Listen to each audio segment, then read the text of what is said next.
नमस्कार दोस्तों, मैं सरविन जांगिड़ बैंको कैरियर एकेडमी के यूट्यूब चैनल पे आप सभी का स्वागत करता हूं। दोस्तों, आज की इस क्लास में हम जो टॉपिक पढ़ने वाले हैं वो एडवांस मैथ का टॉपिक है, कोऑर्डिनेट ज्योमेट्री यानी निर्देशांक ज्यामिति। दोस्तों, एसएससी में हर बार इस टॉपिक से प्रश्न पूछे जाते हैं और एसएससी के अब तक इस टॉपिक से जितने भी प्रश्न पूछे गए हैं वो आज इस क्लास में हम डिस्कस करेंगे। इसी के साथ हम इसके कॉन्सेप्ट भी पढ़ेंगे। पहले कॉन्सेप्ट पढ़ेंगे, उसके बाद में हम क्वेश्चन सॉल्व करेंगे। सबसे पहले दोस्तों हम जानेंगे कि कोऑर्डिनेट ज्योमेट्री का मतलब क्या होता है। ये जो निर्देशांक ज्यामिति है इसका मतलब क्या होता है। दोस्तों, जिस प्रकार से हम मैप के अंदर किसी भी स्थान को दर्शाने के लिए, इंगित करने के लिए हम लैटिट्यूड व लॉन्गिट्यूड की सहायता लेते हैं। जैसे आपको ये बताना हो कि सिक्कर है वो मैप के अंदर कहाँ स्थित है, तो आपको ये बताना पड़ेगा सिक्कर का लॉन्गिट्यूड व लैटिट्यूड क्या है। इससे आप पता लगा सकते हैं एग्जैक्ट ये लोकेशन कहाँ पर है। उसी प्रकार से किसी भी समतल के अंदर, ये जो ब्लैक बोर्ड है ये क्या है, एक प्लेन, एक समतल है। हमारा जो कागज़ होता है वो भी क्या होता है, प्लेन होता है, 2D होता है। किसी भी समतल के अंदर किसी पॉइंट को रिप्रेजेंट करने के लिए कोऑर्डिनेट ज्योमेट्री की सहायता लेते हैं। 2D का मतलब होता है द्विविमीय में। ये जैसे हमने एक एक्स एक्सिस बना दी और ये है वाई एक्सिस, तो ये है एक्स एक्सिस, ये एक्स एक्सिस है और ऊपर वाला क्या है, वाई एक्सिस, एक्स एक्स व वाई एक्स। आपने पढ़ा भी होगा जरूर इसको। एक्स एक्स और ये है वाई एक्स। जहाँ पर एक्स एक्स और वाई एक्स दोनों मिलते हैं, इंटरसेक्ट करते हैं, उस पॉइंट को क्या कहते हैं, उसे कहते हैं ओरिजिन पॉइंट यानी मूल बिंदु। इसे कहा जाता है ओरिजिन पॉइंट यानी मूल बिंदु। दोस्तों, सबसे पहले हम इसके बेसिक कॉन्सेप्ट सीखेंगे कि मूल बिंदु क्या होता है, किसी पॉइंट को कैसे रिप्रेजेंट करते हैं। उसके बाद हम क्वेश्चन सोल्व करेंगे। ये हमारा एक्स एक्सिस है, ये वाई एक्सिस। जहाँ पर दोनों एक्सिस इंटरसेक्ट करती हैं, प्रतिच्छेद करती हैं, उस बिंदु को कहते हैं ओरिजिन पॉइंट, मूल बिंदु। देखिए, आप एक्स एक्स के इस साइड में आएंगे ना, तो यहाँ पर ये एक्स पॉजिटिव होगा। ये यहाँ पर जो एक्स है ये होगा पॉजिटिव, इस साइड में क्या होगा, पॉजिटिव। इस साइड में एक्स क्या होगा, नेगेटिव होगा। एक्स के जो इधर मान होंगे वो सारे क्या होंगे, पॉजिटिव होंगे। जैसे 1 2 3 4, यानी एक्स के जितने भी मान इस साइड में होंगे सारे क्या होंगे, पॉजिटिव होंगे।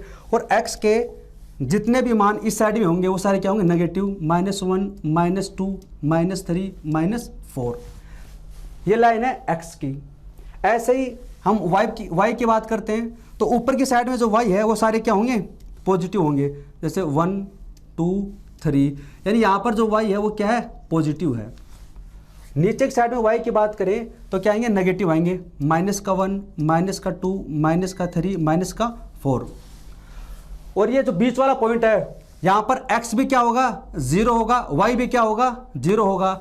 इसलिए मूल बिंदु के जो निर्देशांक होते हैं वो क्या होते हैं, 0 0। मूल बिंदु क्या होता है, जहां पर दोनों एक्स इंटरसेक्ट करती हैं। ये यहां पर करती हैं। यहां पर एक्स का मान भी क्या है, 0, वाई का मान भी क्या है, 0। तो मूल बिंदु के जो निर्देशांक होंगे वो क्या होंगे, 0 0 होंगे। अब दोस्तों हम सीखेंगे किसी भी पॉइंट को कैसे रिप्रेजेंट करते हैं। एग्जाम्पल, जैसे कोई पॉइंट है P और इसके निर्देशांक दे रखे हैं 1 और 2। 1 और 2, पहला मान होता है हमेशा x का होता है, ये आपको याद रखना है। पहली जो वैल्यू होती है वो किसकी होती है, x की, और दूसरी जो वैल्यू होती है वो होती है y की। तो x का मान कितना है, 1, और प्लस का माइनस का, प्लस का, तो x का मान क्या है, यहां पर है, ये प्लस का। फिर दूसरा क्या है, y का मान कितना है, 2, और वो किसका है, प्लस का। तो y किस में आता है, प्लस इसमें आता है। तो आप ऐसे यहां पर x बराबर 1 का लाइन ड्रॉ कर देंगे और ये y बराबर 2 इसका लाइन ड्रॉ कर देंगे। जहाँ पर ये दोनों इंटरसेक्ट करेंगे, जहाँ पर ये दोनों प्रतिच्छेद करेंगी, वही पॉइंट हमारा क्या कहलाएगा, यहाँ पर x का मान तो कितना है 1 और y का मान कितना है 2, तो पॉइंट P कहाँ पर रिप्रेजेंट होगा, यहाँ पर। क्या क्या हमने देखो, कोई भी बिंदु होता है उसमें पहला मान तो होता है हमेशा x का, दूसरा मान होता है y का। पहला मान किसका होता है, x का, दूसरा किसका होता है, y का। x की जो वैल्यू दे रखी है वो आप x बराबर 1 पे यहां पर ऐसे करेंगे, y की जो वैल्यू दे रखी है उसको y पे ऐसे लाइन, जहां पर ये लाइन प्रतिच्छेद करेंगी वहां पर ही वही बिंदु स्थित होगा। हम एक एग्जांपल और लेते हैं, जैसे कोई पॉइंट है Q, उसके निर्देशांक दे रखे हैं -2 और 4। उसके निर्देशांक क्या है, -2 और 4। मैंने अभी आपको बताया है कि पहला जो मान होता है वो किसका होता है, x का होता है, यानी ये x बराबर कितना हो जाएगा, -2। दूसरा जो वैल्यू होती है वो होती है y की, तो y बराबर क्या है, 4। x तो क्या है, माइनस में है, y क्या है, प्लस में 4। तो x माइनस में कौन सा आएगा, ये x एक्सिस है, माइनस में कहां पर है, ये रहा -2। y इक्वल टू कितना है, 4, और y क्या है, प्लस का है, तो y एक्सिस ये है और इसमें प्लस वाले ऊपर है, यानी कि 4 सपोज यहां पर है, यहां पर क्या है 4। तो ऐसे में एक लाइन ड्रॉ करेंगे, इधर से x बराबर -3 है, तो यहां पर जो इंटरसेक्ट करेंगे पॉइंट होगा क्यों, क्योंकि यहां पर x बराबर कितना है, -3, और y बराबर कितना है, 4। दोस्तों अगर आपने ये सीख लिया कि x की पॉजिटिव साइड किस साइड में होगी, x की नेगेटिव किस साइड में है, y की पॉजिटिव किधर होगी और y की नेगेटिव किधर होगी, फिर उसकी सहायता से आप किसी भी पॉइंट को इसमें रिप्रेजेंट कर सकते हैं, कौन सा पॉइंट कहां पर स्थित होगा। इसमें जो सीखने वाली सबसे बड़ी बात है वो ये है कि जब भी आपको कोई भी पॉइंट दिया जाए उसमें पहली वैल्यू तो होती है x की, दूसरी होती है y की। पहली वैल्यू होती है x की, दूसरी होती है y की। अब दूसरा जो पॉइंट इसमें ये है, कई बार क्या होता है कि इसमें वैल्यू वो एक टर्मिनोलॉजी में दे देता है, जैसे इस x को कहा जाता है भुज या भुजांग। इस x को क्या कहा जाता है, भुज या भुजांग, इसे कहा जाता है कोटि। ये इसके दूसरे नाम हैं। पहली वैल्यू x की, दूसरी y की, और x को क्या बोल सकते हैं, यानी भुजांग, y को क्या बोलते हैं, कोटि। इसे इंग्लिश में कहते हैं ऑर्डिनेट, और इसे इंग्लिश में कहते हैं एब्सिसा।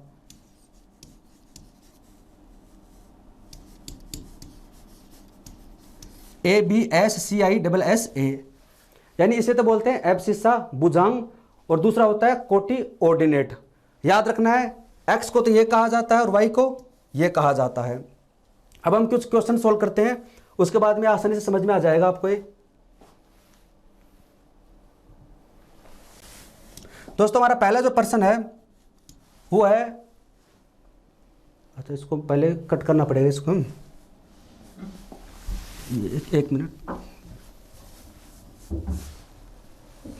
हमारा जो पहला प्रश्न है उसमें दे रखा है कि निम्नलिखित में से कौन मूल बिंदु के निर्देशांक है, यानी आपको इसमें जो ओरिजिन पॉइंट है उसके कोऑर्डिनेट पता लगाने हैं। मैंने आपको बताया था कि जो मूल बिंदु होता है वो कहाँ होता है, जहां पर दोनों x प्रतिच्छेद करती हैं, तो वहां पर x का मान भी क्या होगा, 0, y का मान भी क्या होगा, 0।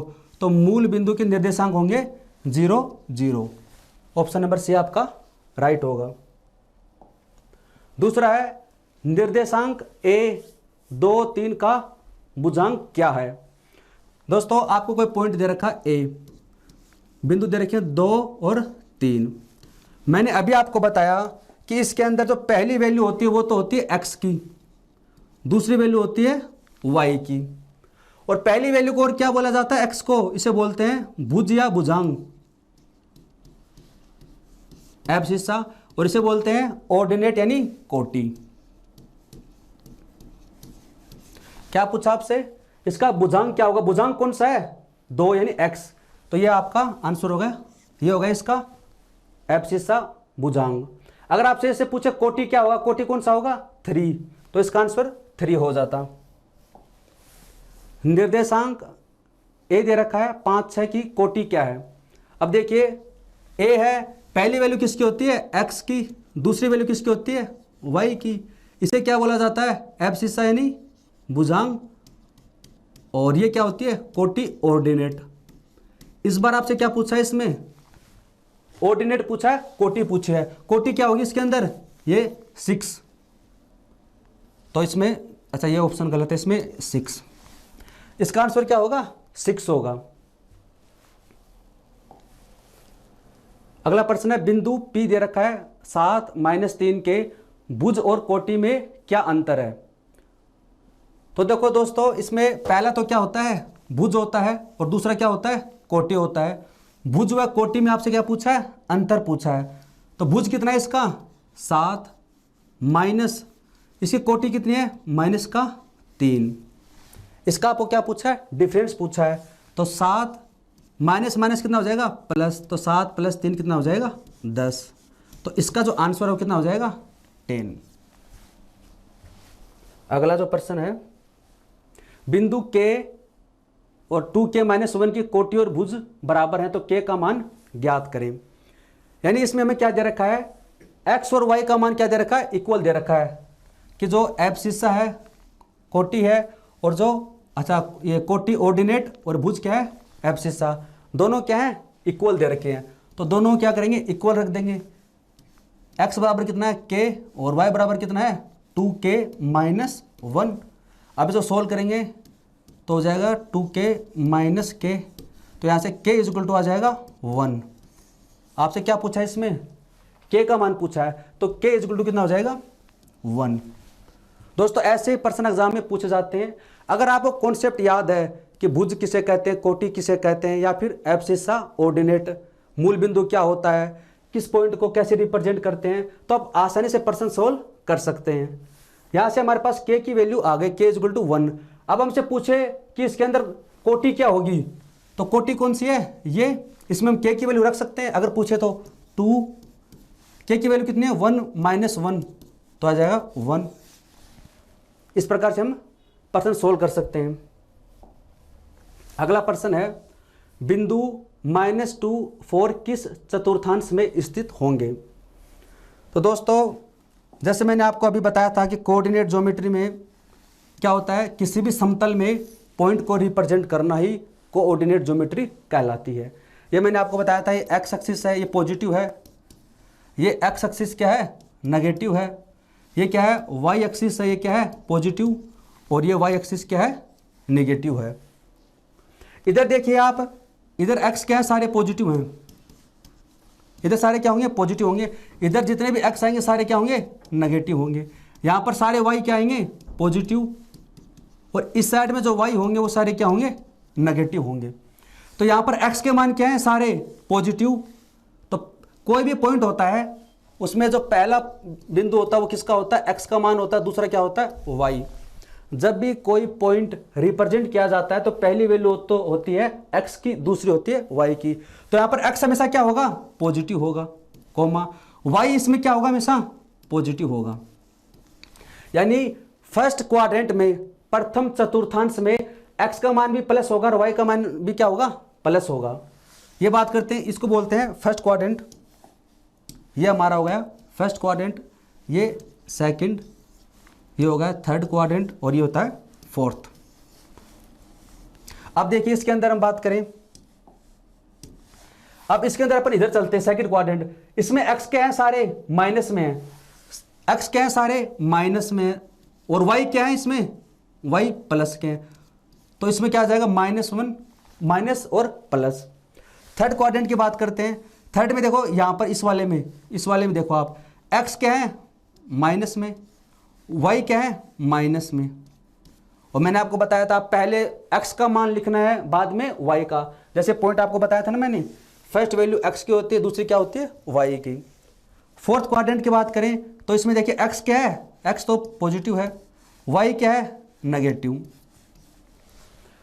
कुछ ज़्यादा मुश्किल नहीं है, अगर आपने बस एक बार इसको ड्रॉ करना सीख लिया तो आपको याद हो जाएगा कि प्लस प्लस किस में आता है, माइनस माइनस किस में आता है, माइनस प्लस किस में आता है, प्लस और माइनस किस में आता है। आपसे क्या दे रखा है बिंदु -2 और 4, x का मान क्या है यहाँ पर माइनस में, यहाँ पर x = दे रखा है -2 और y = दे रखा है 4।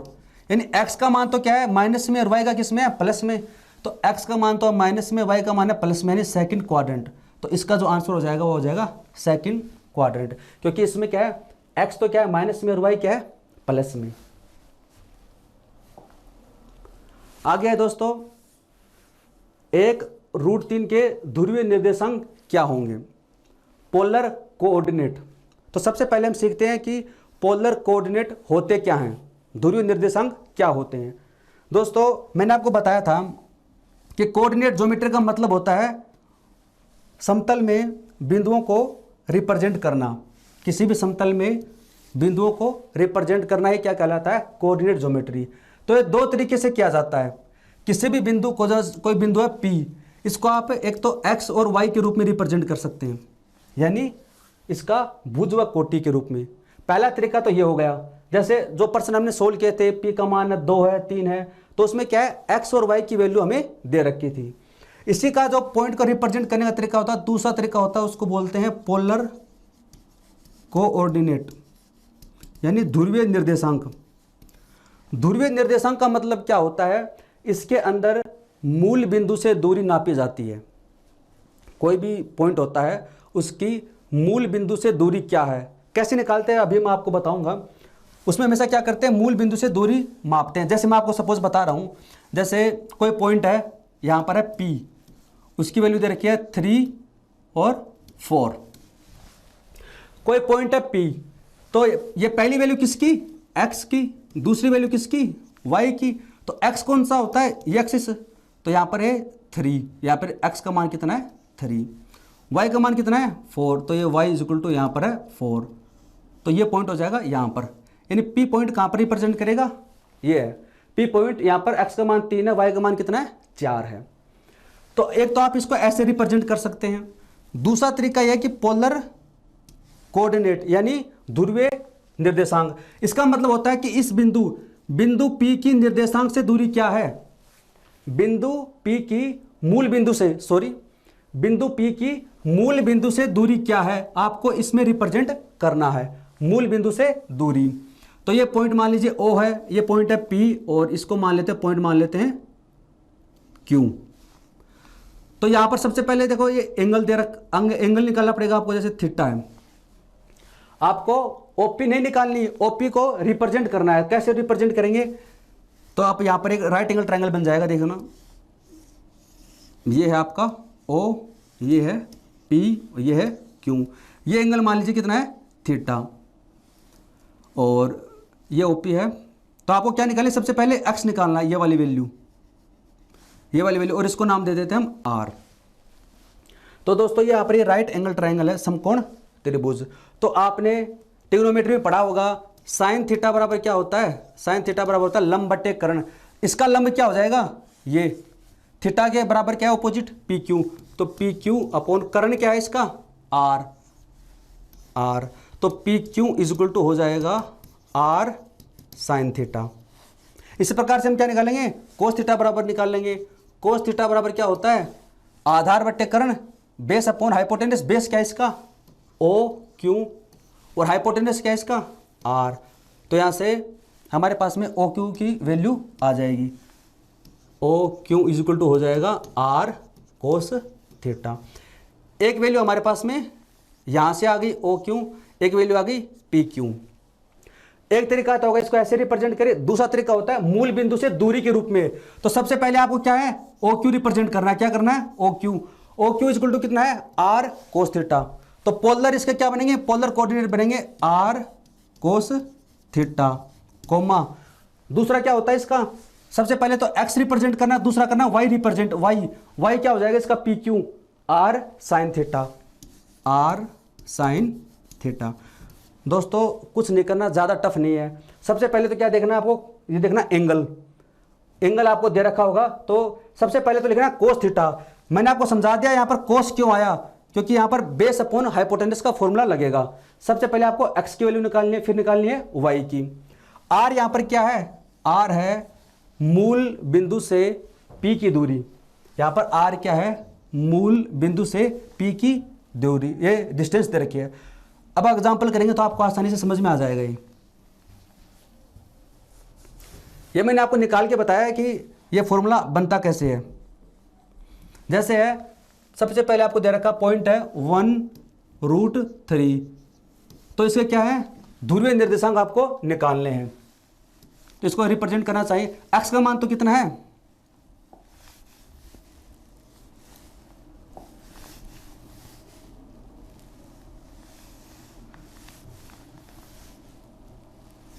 चलो इसको ऐसे ही कर देते एक बार।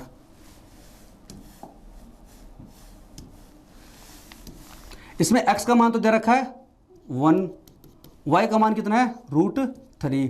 तो माना ये पॉइंट यहां पर है 1√3।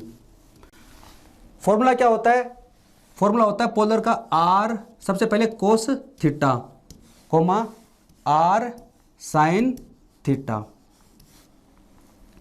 r यहां पर क्या होती है, बिंदु की मूल बिंदु से दूरी। ये क्या है, पॉइंट है, इसकी मूल बिंदु से दूरी क्या होगी, यह आपको डिस्टेंस निकालनी है। ये समकोण त्रिभुज बन जाएगा।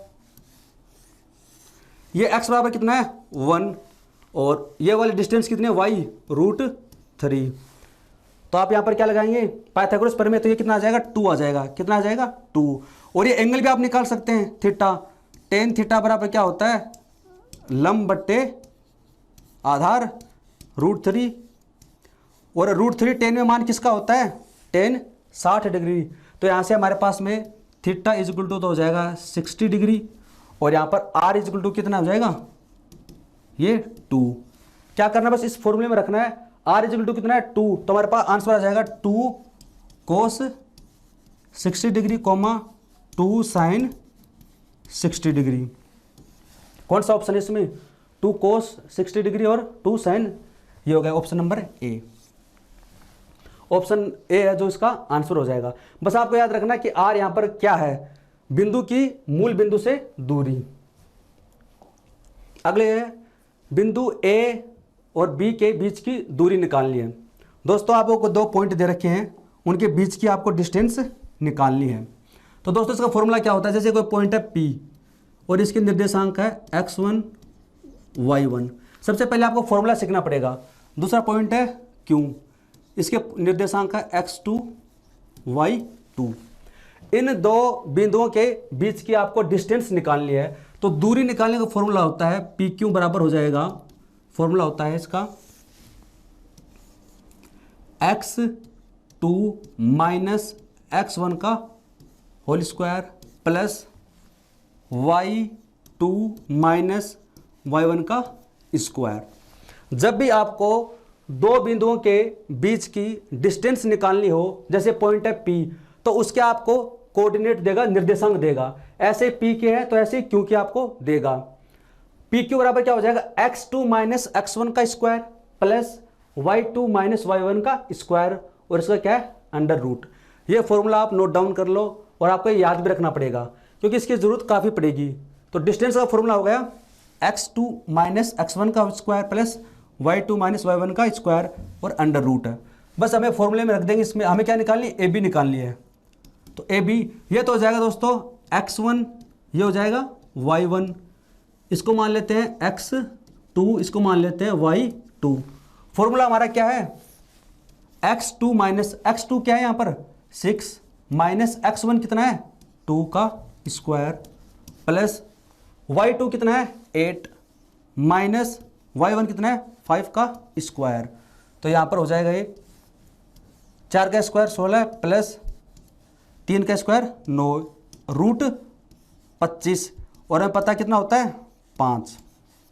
यानी इनके बीच की जो डिस्टेंस है वो कितनी होगी 5 होगी। इसमें क्या करना है, ओनली हमें फॉर्मूला याद करना है डिस्टेंस का, 2 पॉइंट के बीच की दूरी कैसे निकालते हैं। अगर आपको फॉर्मूला याद है तो आप आसानी से निकाल सकते हैं। ये भी सेम वैसा प्रश्न है, 2 पॉइंट है ए और बी के बीच की दूरी ज्ञात करें। तो आप वीडियो को पॉज करके एक बार इसको निकालने की कोशिश करें। फॉर्मूला आपको याद है या नहीं है, क्या है ए बी निकालनी है।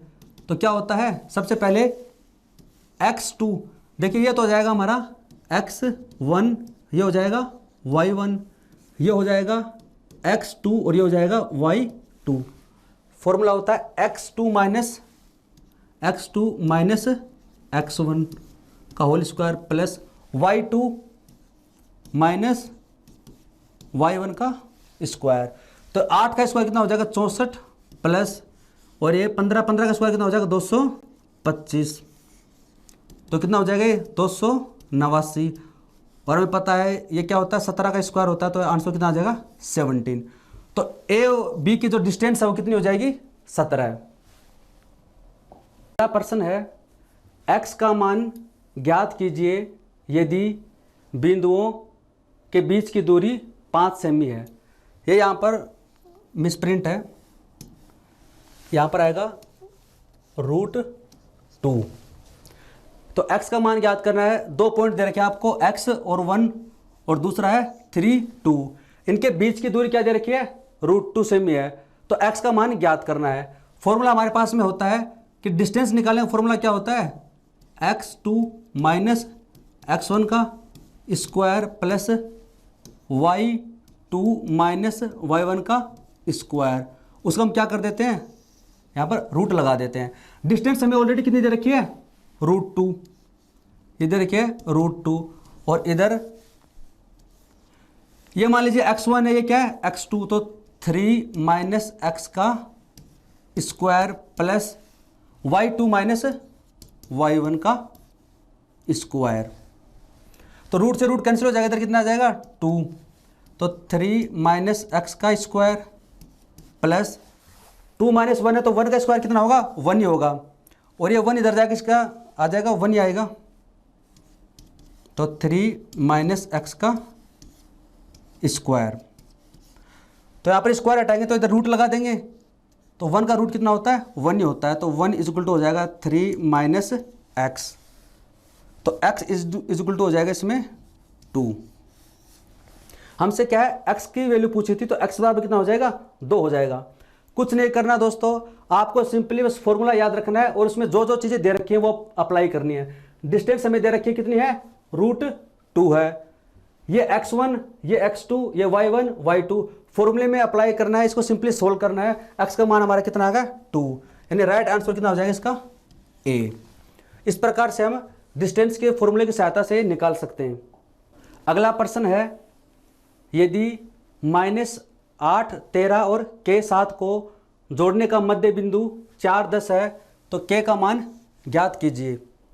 दोस्तों आपको 2 पॉइंट दे रखे हैं, ये मान लीजिए पॉइंट P है, ये पॉइंट Q है, और इनको जोड़ने का मध्य बिंदु दे रखा है, तो k का मान आपसे पूछा है। तो सबसे पहले आपको ये सीखना पड़ेगा कि मध्य बिंदु निकालते कैसे हैं, मिड पॉइंट निकालते कैसे हैं। उसी के बाद आप सीख पाओगे कि प्रश्न को सोल्व कैसे करेंगे।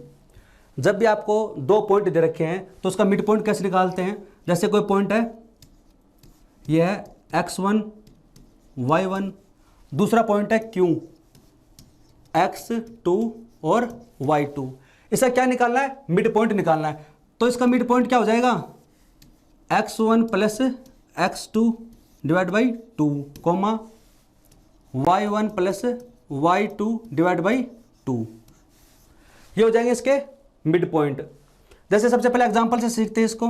जैसे कोई पॉइंट है A, वो दे रखा है 3 5, कोई दूसरा पॉइंट है B, इसके निर्देशांक है 7 और 9, ये मान लीजिए 9 है।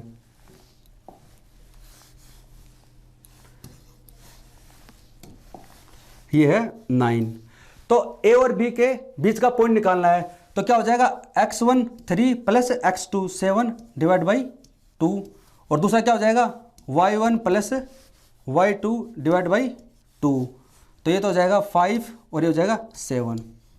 इस प्रकार से हम मिड पॉइंट निकाल सकते हैं। फॉर्मूला क्या होता है x1 plus x2 divide by 2, y1 plus y2 divide by 2। ये x1 की वैल्यू है, ये y1, ये x2 और ये y2। ऐसे हम इसको मिड पॉइंट निकाल सकते हैं। इस वाले प्रश्न में क्या दे रखा है, हमें ऑलरेडी मिड पॉइंट दे रखे हैं, मिड पॉइंट हमें ऑलरेडी दे रखा है, तो इसकी सहायता से हम निकाल सकते हैं इस प्रश्न को। अगर आपको फॉर्मूला याद है तो आप आसानी से इसको कर सकते हैं। जैसे ये x1 की वैल्यू है, ये y1 की, ये x2 और ये y2, और ये मिड पॉइंट हमें दे रखे हैं दोनों, ये x है और ये y।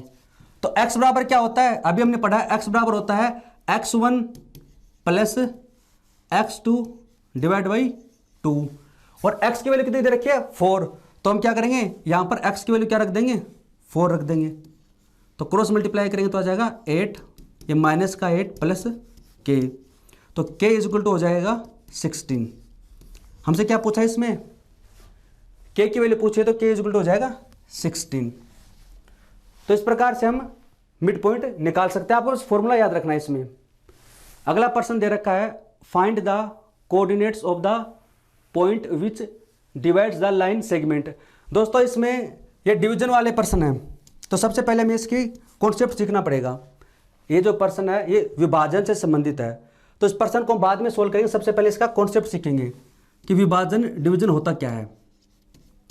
विभाजन है वो डिवीजन सबसे पहले हम सीखेंगे होता क्या है। दोस्तों मैंने आपको बताया था, जैसे कोई पॉइंट है P, कोई पॉइंट है Q, तो सबसे पहले हमने इन दोनों के बीच की दूरी निकालनी सीखी। फिर हमने सीखा इसका मिड पॉइंट निकालना, इसका मध्य बिंदु कैसे निकालते हैं। मध्य बिंदु का मतलब ये डिस्टेंस भी क्या सेम और ये डिस्टेंस भी क्या सेम। लेकिन ऐसा भी तो हो सकता है कि ये कोई पॉइंट है यहाँ पर, वो जैसे मान लीजिए कोई यहाँ पर पॉइंट है तो वो इसको किसी और रेशो में काटेगा। जैसे ये डिस्टेंस मान लीजिए 1 है, ये क्या है 3 है, तो 1:3 में इसको विभाजित कर देगा। या फिर और कोई पॉइंट है मान लीजिए इस साइड में, वो इसको 4:1 में डिवाइड कर देगा। तो जब भी दो पॉइंट दे रखे हैं और उनके बीच का आपको ये पूछे कि विभाजित करेगा, उसके निर्देशांक पूछे तो कैसे निकालेंगे। तो सबसे पहले आप ये सीख गए होंगे विभाजन का मतलब क्या होता है, पॉइंटों को डिवाइड करना। ये दो प्रकार का होता है, एक तो होता है इंटरनल और एक होता है एक्सटर्नल। जो विभाजन होता है पॉइंट का वो दो प्रकार से पूछा जाता है, एक होता है इंटरनल, एक होता है एक्सटर्नल। जैसे ये पॉइंट है P और ये पॉइंट है Q, कोई तीसरा पॉइंट है मान लीजिए Z, तो इसका मतलब हुआ कि ZP रेशियो ZQ। अंतर विभाजन का मतलब ये हो गया कि जो पॉइंट है इनसे इनकी डिस्टेंस कितनी है, यही अंतर विभाजन होगा। निकालते कैसे हो बाद में सीखेंगे। अंतर विभाजित का मतलब होता है इसको इन दोनों रेखाओं के बीच में स्थित है, ये तो क्या होगा अंतर विभाजित। हम एक्सटर्नल की बात करें, जैसे पॉइंट है P और पॉइंट है Q, लेकिन जो पॉइंट Z है वो यहां पर है। पहले क्या था, पॉइंट Z था वो इन दोनों लाइन के बीच में था, तो उसको बोलते हैं इंटरनल डिवीजन। लेकिन अगर पॉइंट Z है वो बाहर हो तब इसको क्या बोलेंगे, एक्सटर्नल डिवीजन। तो सबसे पहले क्या निकालेंगे ZP यानी ये वाली, फिर क्या निकालेंगे ZQ, वही क्या हो जाएगा इसका एक्सटर्नल डिवीजन। लेकिन हम इसको शॉर्ट ट्रिक से करेंगे, अलग फॉर्मूले से करेंगे। मैं बस आपको समझा रहा हूं कि डिवीजन का मतलब क्या होता है, इंटरनल डिवीजन क्या होता है और एक्सटर्नल डिवीजन क्या होता है। अब हम इस प्रश्न को सोल्व करेंगे। सबसे पहले जब भी कोई दो पॉइंट दे रखे, जैसे ये कोई पॉइंट है P x1 y1, दूसरा पॉइंट है Q x2 y2, और यहां पर कोई पॉइंट है ये इसके निर्देशांक है x और y सपोज, तो ये इसको m अनुपात n में विभाजित करता है, m रेशियो n में इंटरनल इसको विभाजित करता है। तो इसको कैसे सोल्व करते हैं, तो x बराबर होता है इसके अंदर m x2 plus n x1 upon m plus n। इसके पॉइंट क्या हो जाएंगे, m x2, m क्या है ये वाला अनुपात और n क्या है दूसरा अनुपात, m x2 plus n x1 upon m plus n। जब y निकालना हो तो क्या हो जाएगा m y2 plus n y1 upon m plus n। ये क्या है, इंटरनल डिवीजन की बात कर रहा हूं। जब हम बात करेंगे एक्सटर्नल डिवीजन की तब यहां पर माइनस आ जाएगा। अभी हम इंटरनल डिवीजन की बात कर रहे हैं, अंतर विभाजन। तो आपको सबसे पहले फॉर्मूला याद करना है, m x2 plus n x1 upon m plus n, m y2 plus n y1 upon m plus n, ये y1 है, ठीक है। तो अब हम क्या करेंगे, इस वाले फॉर्मूले में इसको अप्लाई कर देंगे हम।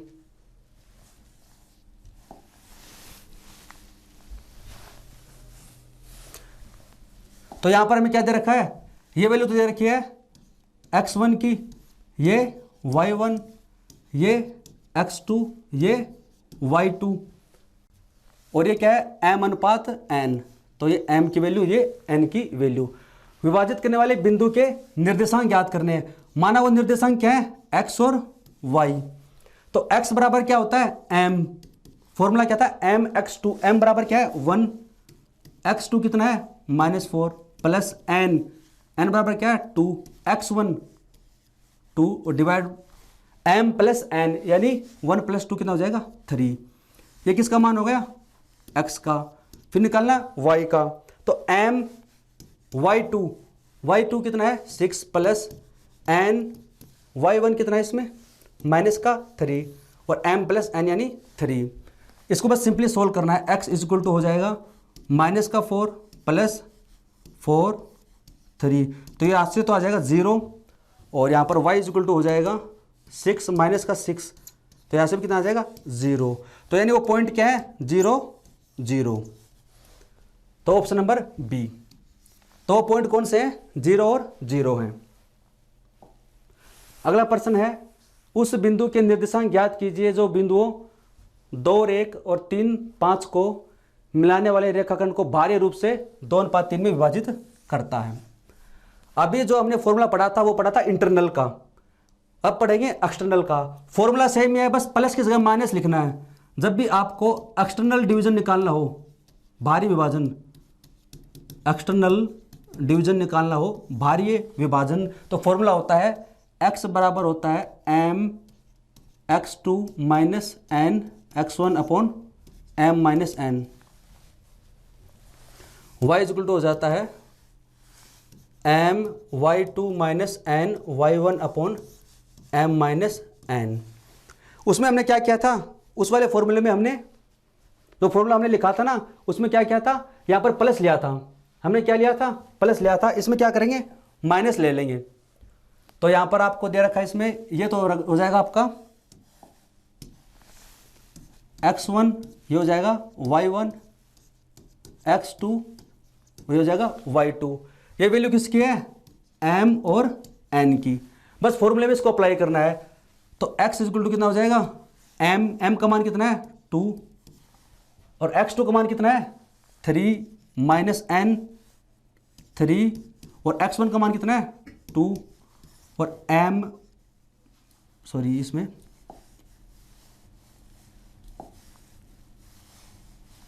तो हो जाएगा m माइनस n 2 माइनस 3, तो ऐसे सॉल्व करेंगे कितना हो जाएगा 6 माइनस 6 माइनस यानी 0।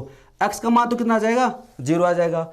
ऐसे किसका निकालेंगे y का फॉर्मूला क्या होता है m y2, m का मान क्या है इसमें 2 इंटू y2 का मान है 5 माइनस n का मान है 3, y1 की वैल्यू कितनी है 1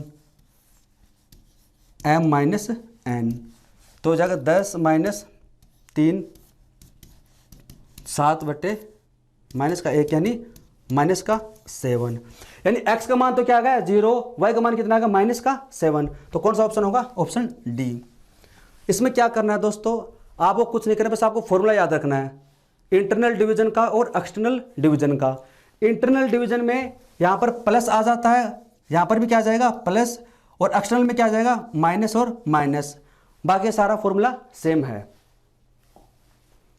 आगे दे रखा है बिंदु P दे रखा है 1 2, किस अनुपात में दो बिंदु हैं इनको मिलाने वाले रेखाखंड को विभाजित करेगा।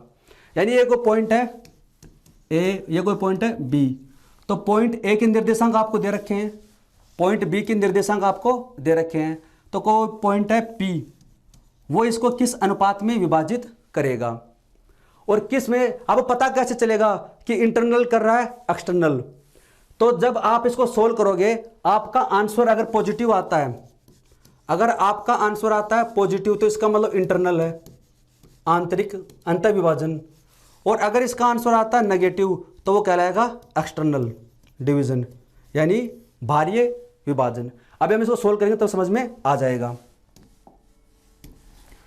तो क्या दे रखे हैं P के निर्देशांक हमें दे रखे हैं, यानी ये तो वैल्यू हो जाएगी किसकी x1 की ये वैल्यू हो जाएगी y1, ये वैल्यू हो जाएगी x2 और ये वैल्यू हो जाएगी y2। और रेशियो हमें निकालना है, यानी एक रेशियो मान लेंगे m, दूसरा मान लेंगे n। तो पहले वाले की वैल्यू दे रखी है बिंदु P यानी 1, x की वैल्यू में दे रखी है तो m, x2 कितना है 7 प्लस n, x1 कितना है -2 अपॉन m प्लस n। अभी तो हम इंटरनल का ही लगाएंगे। अगर इंटरनल का लगाने के बाद में रेशियो आपका नेगेटिव आता है तब पता चल जाएगा कि एक्सटर्नल डिवीजन है, रेशियो अगर पॉजिटिव आता है पता चल जाएगा इंटरनल डिवीजन है। तो यहाँ से हो जाएगा क्रॉस मल्टीप्लाई करेंगे m plus n is equal to 7m minus 2n। तो n वाला इधर जाएगा तो ये हो जाएगा 3n और ये m इधर आएगा तो हो जाएगा 6m। तो n इज इक्वल टू हो जाएगा 2m। इसको काटेंगे तो आप m अनुपात n आसानी से निकाल सकते हैं 1:2। m अनुपात n कितना हो जाएगा 1:2 हो जाएगा। और ये पॉजिटिव आ रहा है। अगर यहाँ पर कोई नेगेटिव का साइन आता, अगर यहाँ पर नेगेटिव का साइन आता तब वो क्या कहलाता, एक्सटर्नल डिवीजन कहलाता। यहाँ पर साइन क्या है पॉजिटिव है, इसका मतलब इंटरनल डिवीजन है। तो आपका आंसर होगा a 1:2। और आप ये भी बता सकते हो क्या होगा, इंटरनल होगा, अंत विभाजन होगा। अगला प्रश्न देखते हैं। दो बिंदु दे रखे हैं, को मिलाने वाली रेखा को y x किस अनुपात में विभाजित करेगा। अब देखो इसमें आपसे पूछ रखा है कि इंटरनली करेगा या फिर एक्सटर्नली करेगा। सेम फॉर्मूला है, दो पॉइंट दे रखे हैं, इसको हम मान लेते हैं।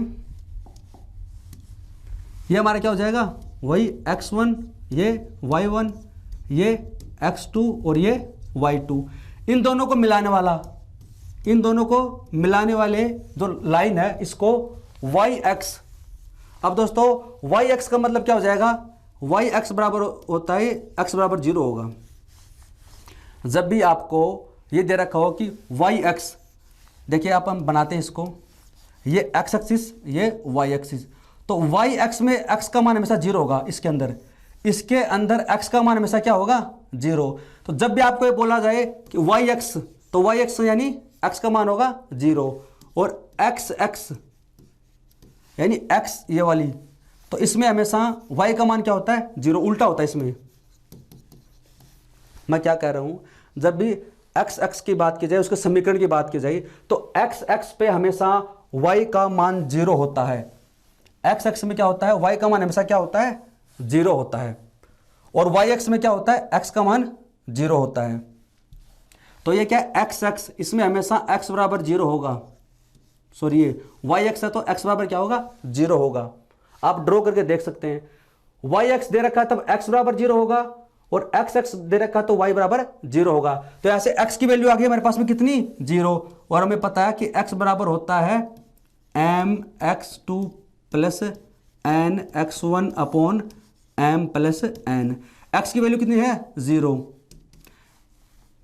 m हमें दे नहीं रखा, x2 की वैल्यू कितनी है 5 प्लस n हमें निकालना है और x1 कितना है 2 अपॉन m प्लस n।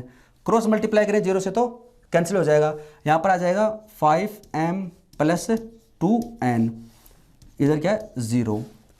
अब जब रेशियो निकालेंगे हम तो हो जाएगा 5m is equal to minus का 2n। अब देखो यहाँ पर क्या है माइनस में आया तो m रेशियो n निकालेंगे, m निकालेंगे तब क्या आ जाएगा माइनस का 2 और n निकालेंगे कितना आ जाएगा 5।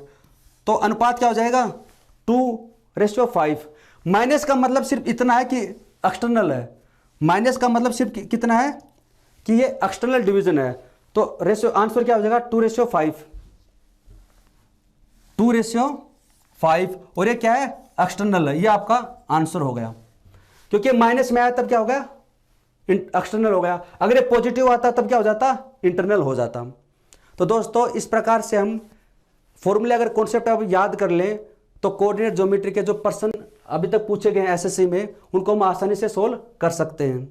आज की क्लास में दोस्तों इतना ही है, बाकी जो क्वेश्चन है, बाकी जो कॉन्सेप्ट है वो हम नेक्स्ट क्लास में सीखेंगे। दोस्तों अगर आपको वीडियो अच्छा लगा है तो कमेंट सेक्शन में कमेंट कर ज़रूर बताना। वीडियो देखने के लिए धन्यवाद। Thank you so much.